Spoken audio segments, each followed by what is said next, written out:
মোবাইলের সফটওয়্যার আবিষ্কার করেছে, সফটওয়্যার ইঞ্জিনিয়ার, কম্পিউটার সফটওয়্যার আবিষ্কার করেছে। সে হলো পৃথিবীর মধ্যে সবচেয়ে বড় ধনী। মোবাইল অন করার সাথে সাথে অটোমেটিক তার অ্যাকাউন্টে টাকাটা চলে যায়। সফটওয়্যার ছাড়া মোবাইলের মধ্যে আর কোনো জায়গা নাই। সফটওয়্যার ছাড়া কম্পিউটার বাসবে না, সফটওয়্যার ছাড়া কথা বলা যাবে না, সফটওয়্যার ছাড়া সাজ বোঝা যাবে না, সফটওয়্যার ছাড়া ফেসবুক চালান যাবে না, সফটওয়্যার ছাড়া নাম্বার ঢুকান যাবে না, সফটওয়্যার ছাড়া কল আসবে না, সফটওয়্যার ছাড়া কল যাবে না।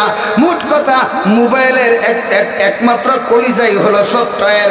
সুতরাং সফটওয়্যার আবিষ্কার যিনি করেছেন ওই আবিষ্কারকের নাম হলো বিল গেটস। এত বড় ধনী, প্রতি মিনিটের ভিতরে তার অ্যাকাউন্টের মধ্যে বাংলাদেশের 2 কোটি টাকা জমা হয়। আরেকজন ধনী মানুষ ছিলেন আমেরিকার ওয়াশিংটনের সবচেয়ে বড় ব্যবসায়ী, তার নাম হলো মিস্টার হিয়ার। মিস্টার হিয়ার সবচেয়ে বড় ধনী, এখানকার যুবকরা খুব ভালো করে বুঝে। আর ওই মিস্টার হিয়ার সেই এত বড় ধনী ছিল, আমাদের বাংলাদেশের মধ্যে একটা দিবস আছে, এই দিবসটা আমাদের দেশের যুবকরা আর নাস্তিকবাদ লালনকারী মানুষেরা খুব ভালো করে পালন করে। ইংরেজি মাসের 14ই ফেব্রুয়ারি। 14ই, হ্যাঁ যুবক বুঝো না, হেরা বুঝতে পারছে, আপনারা বুড়া তোরা বুঝবেন না, তারা জানে 14ই ফেব্রুয়ারি। এই 14ই ফেব্রুয়ারি এটারে আন্তর্জাতিক ভ্যালেন্টাইন ডে বলে। তার মানে হলো বিশ্ব ভালোবাসা দিবস। আমরা কই এটা বিশ্ব ভালোবাসা দিবস না, এটা হলো বিশ্ব কুত্তা কুত্তি দিবস। আরেকটু জোরে খান, আরেকটু জোরে বলতেই হবে, কারণ আমাদের দেশের যুবকদেরকে ওরা ধ্বংস করার পায়ে তারা নিয়ে গেছে। এই আমেরিকার মানুষ এই দিবসটাকে আমাদের বাঙালিদের উপর চাপিয়ে দিয়েছে।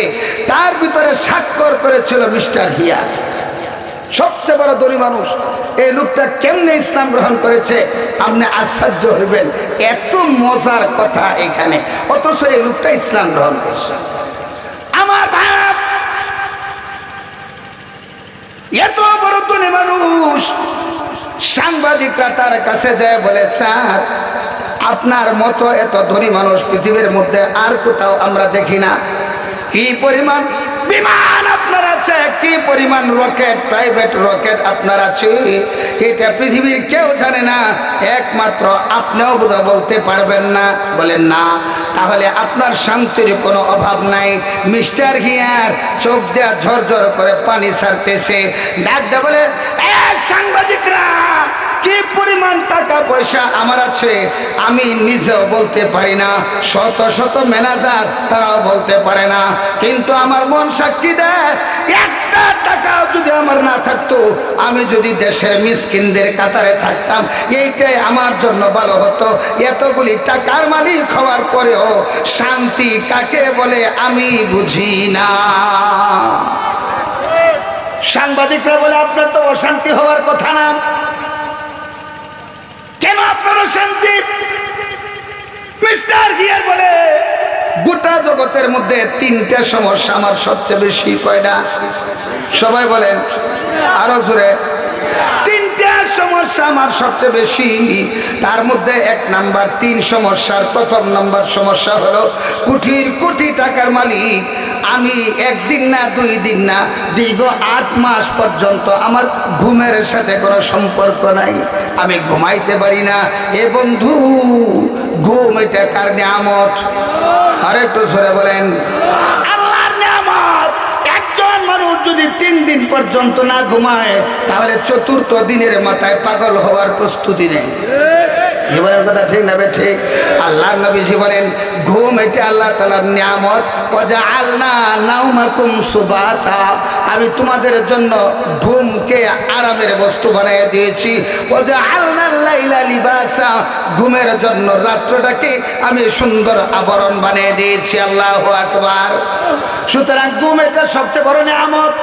সারাদিন আপনি মানুষটা যখন কাজ করে, আঙ্গুলগুলি নড়াচড়া করে, কবজাগুলি নড়ায়, কনির কবজাটা নড়ে, কোমরের কবজা নড়ে, এই নড়াচড়ার কারণে প্রতিদিন কাজ করার বেলায় মানুষের হাড্ডিগুলি ক্ষয় হয়, ক্যালসিয়াম ক্ষয় হয়, তেল ক্ষয় হয়, চর্বি ক্ষয় হয়, এরপরে ব্লাড সংসার এটা ক্ষয় হয়। রাত্রে যখন মানুষটা ঘুমায়, ঘুমানোর সাথে সাথে আমার আল্লাহ পাক মানুষের ক্ষয় অঙ্গ প্রত্যঙ্গগুলি ঘুমের মাধ্যমে পুরা করে দেয়। এই জন্য ঘুম এটা বড় নিয়ামত। মিস্টার হিয়ার একদিন না 2 দিন না দীর্ঘ 8 মাস পর্যন্ত ঘুমায় না। মিস্টার হিয়ার বলতেছে, আমি 1টা 2টা না 200 বিমানের চ্যালেঞ্জ করেছি। আমি 200 বিমান তোমাকে দিয়া দিব, আমাকে যদি 5টা মিনিটের জন্য চোখে ঘুম এনে দিতে পারে কোনো ডাক্তার। কিন্তু না না না, কেউ এই চ্যালেঞ্জ গ্রহণ করতে পারে নাই। যেহেতু তার রূপ নাই, তাহলে রূপ দিছে কে? কে দিছে? আমার বন্ধুরা, তার ঘুম নাই। 2 নাম্বার সমস্যা, জীবনে তার পেটের মধ্যে বদহজম, খানা হজম হয় না। তার মানে খিদাও লাগে না, খিদাও লাগে না, খাইতেও পারে না। মানুষ খাওয়ানগুলি দেখে দেখে শুধু আফসোস করে, গরিবরা খায় দেখে আফসোস করে, আহারে খাইতে পারি না। এই জন্য দেখবেন ধনী মানুষদের খাওয়া কিন্তু কমে যায়। কথা হয় না? এ যুবক ভাইরা, কথা ঠিক না বেঠিক? ধনী মানুষ অধিকাংশগুলি ডায়াবেটিসের রোগী। ঢাকা শহর দেখবেন ডায়াবেটিস কারে কয়? সকালবেলা দৌড়ায়, সারাদিন গাড়ি ঘোড়া যেমন রাস্তা ভিড় থাকে, ফজরের পরে দেখবেন রাস্তাঘাটের মধ্যে সব খালি ডায়াবেটিস কোম্পানি দৌড়ায়, খালি দৌড়ায়, খালি দৌড়ায়। দৌড়তে দৌড়তে জীবন শেষ। আল্লাহ তাআলা বলেন, শুন, ফজরের নামাজটা আদায় করার জন্য তোমরা ঘুম থেকে ওঠো না, আরামের ঘুম, খুব ভালো করে ঘুমাও, কম্বল গায়ে দিয়ে ঘুমাও, এরপরে কম্পিউটার গায়ে দিয়ে ঘুমাও, সুন্দর করে ঘুমাও। আমি আল্লাহ পাকের কুদরতি কদমে সেজদা দেও না। আমি আল্লাহ ঘোষণা করলাম, ফজরের পর তোমাকে উঠতেই হবে।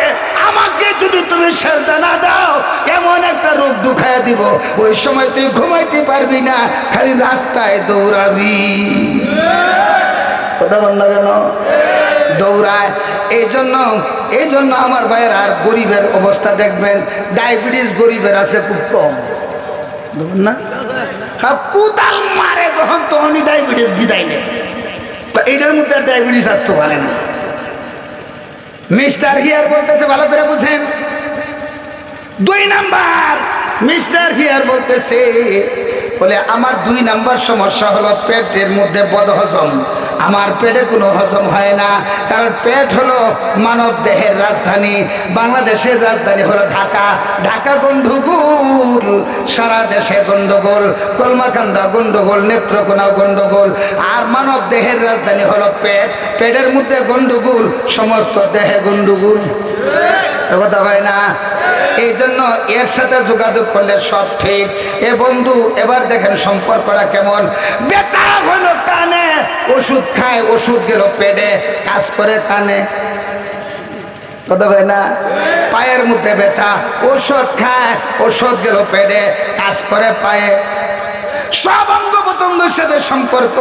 2 নাম্বার বলতেছে, দেখো যে আমি এমন এক পরিস্থিতি, আমার 1 নাম্বার হলো আমি ঘুমাইতে পারি না, 2 নাম্বার হলো আমার বদহজম, আমার পেটের মধ্যে কোনো হজম শক্তি নাই, আমি কিছুই খাইতে পারি না।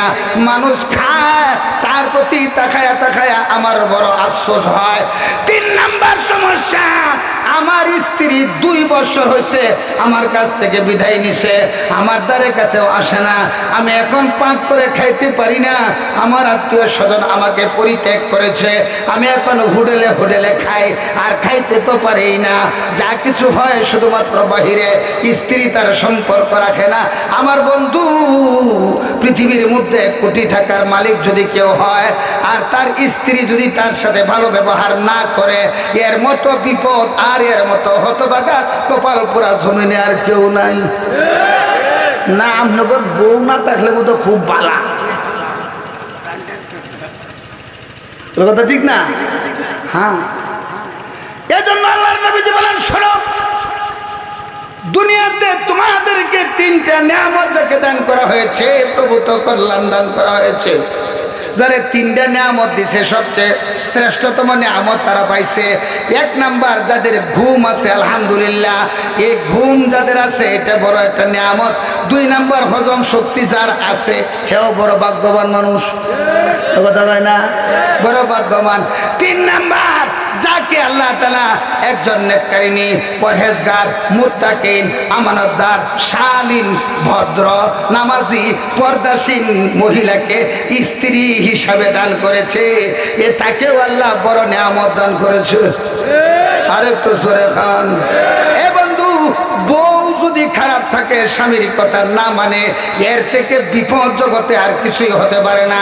বউ যদি তার কথা না মানে, আপনি যদি বলেন 100, বউ যদি বলে 320, কথা হয় না? সুবিধা না অসুবিধা। এই লোকটা রোয়া লাগাইতে চাইও শান্তি পায় না, খালি চিন্তা এটা করলো রাখিয়া কইলো কি আমারে। দেখবেন তখন গুছির মধ্যে বেষ্টন করে ফেলায়। আর যদি বউ গন্ডগোল করে, দান কাটতে গিয়া আঙ্গুল কাটে ফেলায়, কথা হয় না? অফিসের মধ্যে যদি যায় হিসাব করে 200-র মধ্যে 2000 লিখতে ফেলায়, কথা হয় না? নামাজের মধ্যে যদি গিয়ে দাঁড়ায়, তাহলে 3 রাকাতের মধ্যে 2 রাকাত পড়ে সালাম ফিরাইলা। তো এই নো গন্ডগোল। এই জন্য এটা বড় নিয়ামত। আল্লাহর পয়গম্বর বলেন, শোনো, স্বামী স্ত্রীর মধ্যে ভালোবাসার মোহাব্বত যদি থাকে, তাহলে এই ঘরটার মধ্যে রহমতে ভরপুর হয়। খানা যদি নাও থাকে, পরনের কাপড় যদি না থাকে, এরপরও এদের ভিতরে শান্তির কোনো অভাব নাই। আল্লাহ তাআলা প্রকৃতপক্ষে শান্তি ওই জায়গায় দিয়ে দিছে আমার ভাইরা।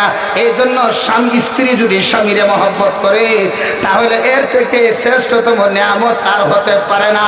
এই জন্য একজন স্ত্রী যদি স্বামীর জন্য ঘরের মধ্যে অপেক্ষা করে, তার স্বামী ওই বাজারে গেছে, ওখান থেকে ব্যবসা করিয়া বাড়িতে আসবে, স্ত্রী শীতের দিন গরম পানি করে ডেকসিটা চুলার মধ্যে বসায় রেখে দিছে। এরপরে স্বামী আসলো, স্বামীর হাত থেকে ব্যাগটা ধরিয়া ঘরের মধ্যে নিয়ে রাখছে। এরপরে স্বামীর হাতে গামছাটা উঠাইয়া দিছে, গরম পানির জগটা স্বামীর হাতে উঠাইয়া দিছে। গরম পানি দিয়ে হাত পা ধৌত করিয়া স্বামীরে আবার গামছাটা মুছাইয়া দিয়া, তার মধ্যে ঘরের মধ্যে বসাইয়া খানার প্লেটটা সামনে দিয়া স্বামীর চেহারার দিকে তাকায় থাকবে। আমার আল্লাহর পয়গম্বর বলেন, ওই স্ত্রীর আমল নামায় আল্লাহ 10টা উমরা হজের সওয়াব দিয়ে দিবে। এই জন্য আমার ভাইরা, স্ত্রীর স্বামীকে দেখে সালাম দিবে, স্বামী আবার স্ত্রীরে সালাম দিবে। সালাম দেওয়ার পরে 2 হাত ধরিয়া মুসাফা করবে। স্বামী স্ত্রীর সাথে, স্ত্রী স্বামীর সাথে মুসাফা করবে। মুসাফা করার সাথে সাথে উভয়জনের শরীরের মধ্যে যতগুলি সগীরা গুনাহ ছিল, একটা একটা করে সমস্ত গুনাহ ঝরে পড়ে যায়। এই লোকটি কি বিধবা নাকি দেয়া? তো সুবহানাল্লাহ কই না করে? আরেকটা জোরে কান, মাশাআল্লাহ। এই জন্য স্বামী স্ত্রী মহব্বত। আবার অনেক জায়গায় দেখবেন স্বামী স্ত্রী তো মহব্বত নাই নাই, মারাত্মক। স্বামী একদিকে, বউ থাকে আরেকদিকে। এই ঘরটা কোনো ঘর না, এটা জাহান্নামের আগুন, তো কথা হয় না? আমার বন্ধুরা, সালাম নাই কালাম নাই, ঘরের মধ্যে যাইয়া দূর থেকে সেটাকে ভাবতাম না। যেমন প্রশ্ন এমন উত্তর, কথা বল না। তুই বেড়া কোথেকে বাদাম না, ঘরে বাদাম না আইস, আয়াসের এত শিক্ষার মানুষ সালাম দে। তুই মুসলমান না? ঘরের সামনে সালাম দে। সালাম দেওয়ার সাথে সাথে দেখুন দরজাটা খুললিয়া বউয়ের তোমার দিকে তাকায় একটা মুস্কি হাসি দিছে, আর মুস্কি হাসি দিছে সাথে সাথে তোর আমল নামায় 1 উমরা হজের সওয়াব লিখে দিছে। সুবহানাল্লাহ। এই আছে কিছু স্বামী, আর কিছু স্বামী আছে, মহিলারা শুনতেছে না আওয়াজ? হ্যাঁ, মহিলারা কবে যে ঠিক আছে, সে দিয়ার একটা হুজুর আনছে, এই তারিয়ে আনছে, এই বেড়ারে আগে দিল না, কথা ঠিক না? বেড়িরা তো হ্যাঁ এই তারিখে ঠেলা দিতে হবে, অথচ দুনো দিক দিয়ে যাইতেছে। সুবহানাল্লাহ। আর কিছু আছে স্বামীরে বউয়ের ফিরি বানায় ফেলাইছে, আরে বউ যেই কথায় কয় সে এই কথায় মানে। আর কিছু আছে বউয়ের কথা ছাড়া আর কিছু বোঝে না, বউয়ের কথা পৃথক হইয়া মা বাবার থেকে আলগা হয়ে যায় তো বাধ্য হয়ে যায়। আছে না নাই? সব জায়গায় বউয়ের কথা মানলে বিপদ ভরণ লাগে, কইতাম নেই, কইতাম অসুবিধা হইতেছে, অসুবিধা হইতেছে, কয়ে লাইতাম। আমার ভাইরা খুব ভালো করে বুঝবেন, খুব ভালো করে বুঝবেন।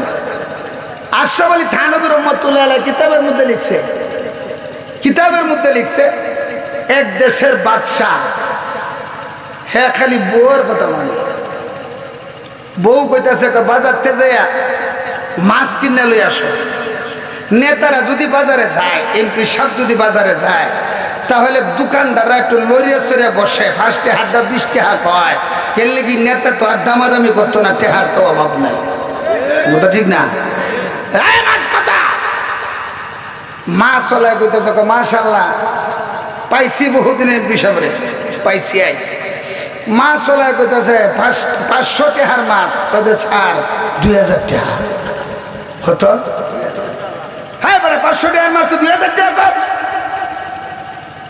সাথে যে নেতারা ছিল হেরা কয় কি স্যার মান সম্মানের ব্যাপার, আপনার টাকার অভাব আছে তার কোন আপনি কোন আমি দিয়া দিই, আপনি দামাদামি করলেন, মান সম্মানের ব্যাপার না, দিয়া দেন। ওরা পাইব করে আপনাদের কাছ থেকে তো পাইব। দিয়ে দিছে 500 টাকার মাছ। কত সবাই খান? মাছ লয়ে গেছে বাড়ি,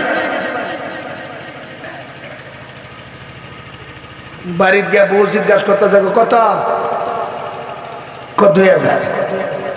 তেলে বেগুনে জ্বললে উঠছে, 2000 টাকা দেন তো 500 টাকার মাছ। তোমার মতো ব্যক্তি রাজা না, তুমি জাতিসংঘের মহাসচিব হইলেও 7 দিন যাইতো না, তুমি দেশ বেচে খাইয়া বলে না, মাছ ফেরত দাও। বাদশাহ কয় তুই তো একটা মাথা খারাপ মানুষ, আমি বাদশাহ মাছ কিনে আনছি, এরা আমার কাছে আবদার করছে, আমি দিয়ে দিছি, আর হেই মাছ ফেরত দিবার কস? তুই মাথা খারাপ কর, ফেরত দিবা কি দিবা না এই কথা বল, নাহলে তোমার সাথে বুঝ আছে। বাদশাহ কয় এখন যাই কি কমু? এখন যাই কি কয়ে ফেরত দিব? কি কয়ে ফেরত দিব? বুদ্ধি শিখাই দিতেছি। কি বুদ্ধিটা কইছে কইতাম? হ্যাঁ আপনারা তো কিছু কর না, অনুমতি ছাড়া কই কেমনে? ইহার পরে যায় সেরে বলতেছে আপনি মাছওয়ালারে যায় জিগাইবেন, যায় মাছওয়ালা এই মাছটা পুরুষ না মহিলা, এটা বেড়া না বেডি? যদি মাছওয়ালায় কয় বেডি মাছ, তাহলে তুমি কইবে যে আমার বেড়া মাছের দরকার, ঠিক ফেরত দিব।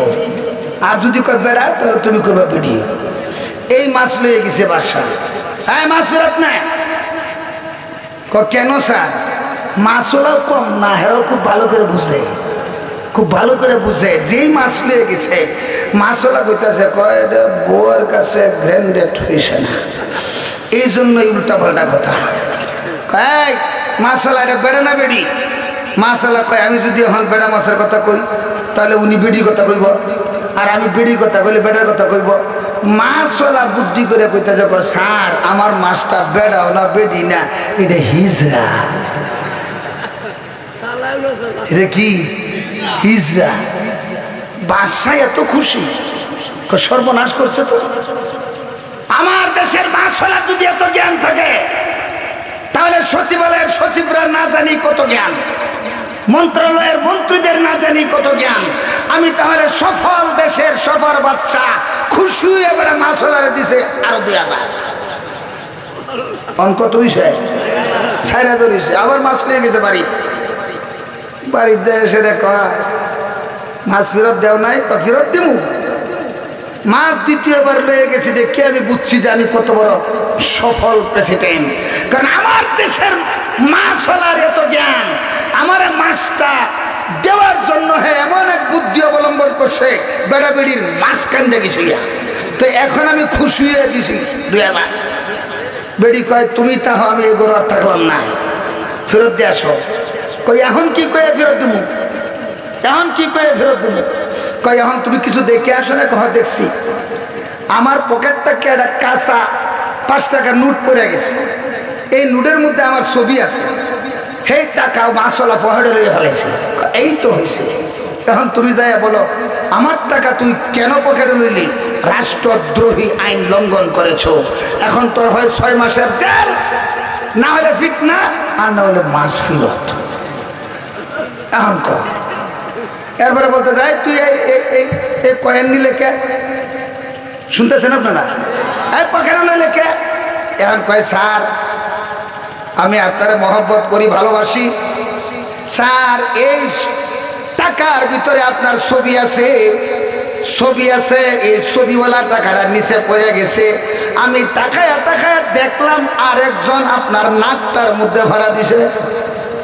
লোকটারে ধাক্কা দিয়া টাকাটারে সুন্দর করে গামছাতে মুইছিয়া আমি আপনারে কত মহব্বত করি, আমার বুকের সাথে বকেটে তুইয়া কলজার সাথে মিলাই তুইছি, এর লেগে আমি বুকের মধ্যে রাখছি, এমনি আমি উঠাই নাই। বাদশা বলে কত মন্ত্রীরা আমার কাছ থেকে হাজার হাজার টাকা খাইলো, এমপিরা নিল, চেয়ারম্যানরা আমার লুট্টে বুট্টে সাফ করে ফেলাইছে, কেউ এত মহব্বত করে না। এই মাছলা আমার গামছাতে মুছিয়া আরেকবার নাক বাঙ্গারটাকে ফিরাইয়া এরপরে বুকের মধ্যে নিয়ে রাখছে। এর খুশি হইয়া আরে আরো দিছে 2000, কত দিছে 2000। আরো সামনে অনেক লম্বা চূড়া ঘটনা, আমি ওইদিকে যাইতে পারবো না, শুধু পয়েন্টটা নিতেছি ওখান থেকে, শুধু পয়েন্টটা। আশরাফ আলী থানভী রহমতুল্লাহ আলাইহি লিখছেন এই বাদশা তার ওয়াইফ পাখির ভাষা বুঝেন বাদশা। এখন বলতেছে শোনো শোনো, তুমি তোমার কাছে যে এত পাখি আসে, তুমি পাখিদেরকে বলবা